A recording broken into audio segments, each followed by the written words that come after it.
निलंगा तालुक्यातील माळेगाव येथे एक धक्कादायक घटना घडली आहे। येथे राहणाऱ्या भाग्यश्री व्यंकट हालसे वय वर्ष 26 या त्यांच्या मुलगी समीक्षा व्यंकट हालसे वय वर्ष 5 तिला घेऊन मंगळवारी सायंकाळी गावाबाहेर पडल्या। या दोघी जणी गावाजवळील शेतात आल्या होत्या तेव्हा त्यांच्यासोबत जे काही घडलं ते भयानक होतं।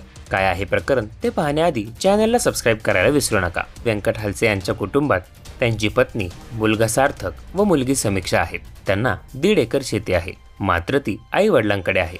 शेळ्या राखून कुटुंबियांची उपजीविका करत असल्याने हालसे यांच्या कुटुंबियांची आर्थिक परिस्थिती नाजूक आहे। दोन्ही मुलांना शिक्षण देण्याचा प्रयत्न वडील व्यंकट करत होते। दरम्यान आपली दोन्ही लेकरं सीबीएसई इंग्लिश शाळेत शिकावीत अशी इच्छा त्यांची पत्नी भाग्यश्री यांना होती। त्यामुळे त्या पतीकडे वारंवार चौकशी करत मुलांना सीबीएसई शाळेत पाठवू असं म्हणत होत्या। मात्र त्यास उशीर होत असल्याने त्या नैराश्यग्रस्त झाल्या आणि मंगळवारी सायंकाळी 5:30च्या सुमारास घरातील मुलीला सोबत घेऊन गावाबाहेर पडल्या। त्यांनी गावातील शेतकरी केदार पाटील यांची विहीर गाठली आणि पतीला फोन करून आपल्या दिदीचं शेवटचं तोंड पहा म्हणत विहिरीत उडी घेतली।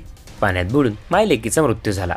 या घटनेची माहिती मिळताच नागरिकांच्या मदतीने पोलिसांनी दोघांचेही मृतदेह पाण्याबाहेर काढले।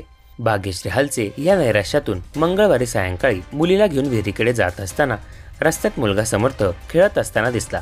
त्यामुळे आईने त्याच्याही हाताला धरून माझ्यासोबत चल असे म्हणत घेऊन चालल्या होत्या। तेव्हा खेळण्यासाठी तो आईच्या हातून निसटून पळाला। त्यामुळे तो बचावल्याचे नातेवाईकांनी सांगितले।